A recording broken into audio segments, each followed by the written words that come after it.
City Ravi ಅವರು ಹಣೆಗೆ ಪಟ್ಟಿ ಕಟ್ಕೊಂಡಿದ್ದಾರೆ. ಕಾರಣ ಪೊಲೀಸರು ಅವರ ಮೇಲೆ ಹಲ್ಲೆ ನಡೆಸಿದ್ರು ಅನ್ನುವಂತ ಆರೋಪ ಹಿನ್ನೆಲೆಯಲ್ಲಿ.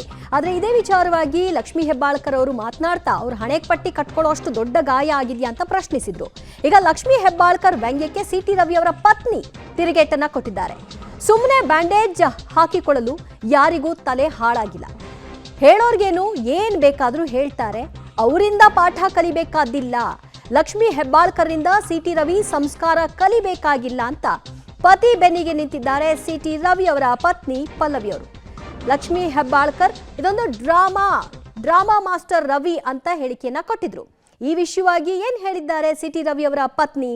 ಹೆಬ್ಬಾಳ್ಕರ್ ಅವರ ಹೇಳಿಕೆಗೆ ಯಾವ ರೀತಿಯಾದಂತಹ ತಿರುಗೇಟನ್ನ ಕೊಟ್ಟಿದ್ದಾರೆ ಕೇಳಿ. ಸುಮ್ಮನೆ ಬ್ಯಾಂಡೇಜ್ ಕಟ್ಕೊಳಕ್ಕೆ ಯಾರಿಗೂ ತಲೆ ಹಾಳಾಗಿರಲ್ಲ, ಬಟ್ ಅವ್ರಿಗೆ ಸ್ಕಿನ್ ಕಿತ್ತೋಗಿರೋದು ಡೀಪಾಗಿ ಒಂದು ಹೋಲ್ ಆಗಿದೆ, ಅದರಿಂದ ಇತ್ತು. ಒಂದು 2 days ಅವ್ರು ಬ್ಯಾಂಡೇಜ್ ಹಾಕಿ ಆಮೇಲೆ ಆಯಿಂಟ್ಮೆಂಟ್ ಹಾಕಿ ಅಂತ ಹೇಳೋಗಿದ್ದಾರೆ. ಸೊ ಅದಕ್ಕೆ ಅದು ಸ್ಕಿನ್ ಮೇಲೆ ಬ್ಯಾಂಡೇಜ್ ಕೂದಲು ಮೇಲೆ ಬ್ಯಾಂಡೇಜ್ ನಿಲ್ಲಲ್ಲ ಅಂತ ಆ ಟೇಪ್ ಇದ್ದಾರೆ. ನಾನೇ ಅದನ್ನೇ ಹೇಳ್ತಾ ಇದ್ದೆ ಅವ್ರಿಗೆ, ಬ್ಯಾಂಡೇಜ್ ಹಾಕೊಳ್ಳಿ ಅಂತಂದರೆ ಅದು ಒಂದು ಆಲ್ಮೋಸ್ಟ್ ಬ್ಯಾಂಡೇಜ್ ಸ್ಟಿಕ್ಕರ್ಸ್ ನಿಲ್ಲಲ್ಲ ಕೂದಲು ಮೇಲೆ ಅನ್ನೋದಕ್ಕೆ ಬ್ಯಾಂಡೇಜ್ನ ಟೇಪ್ ಹಾಕಿದ್ದಾರೆ.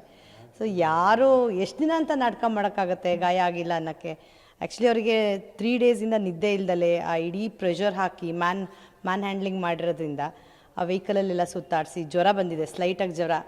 ಹೇಗೆ ಅಂತಂದರೆ ಪಬ್ಲಿಕ್ಕಲ್ಲಿ ಇರೋದ್ರಿಂದ ಪಬ್ಲಿಕ್ ಜನ ಬರ್ತಾ ಇದ್ದಾರೆ, ಅವರನ್ನು ಮಾತಾಡಿಸ್ಲೇಬೇಕು, ಅವ್ರಿಗೆ ರೆಸ್ಟ್ ತಗೊಳಕ್ಕಾಗ್ತಾ ಇಲ್ಲ. ನನಗೆ ಅನಿಸ್ತಿದೆ ನೆನ್ನೆ ಇಡೀ ದಿನ ಇವತ್ತು ಅವ್ರಿಗೆ ಒಂಥರ ಜ್ವರ ಬಂದು ಹೊಟ್ಟೆ ಎಲ್ಲ ಅಪ್ಸೆಟ್ ಆಗಿದೆ, ಫುಡ್ ಸರಿಯಾಗಿಲ್ಲ 3-4 days ರೆಸ್ಟ್ ಮಾಡಿ ಅಂತಂದರೆ ಕಂಟಿನ್ಯೂಸ್ ಆಗಿ ಜನ ಇದ್ದಾರೆ, ಅವ್ರಿಗೆ ಹೋಗಿ ರೆಸ್ಟ್ ಮಾಡೋಕ್ಕೂ ಅವ್ರಿಗೆ ಮನ್ಸು ತಡೀತಾ ಇಲ್ಲ.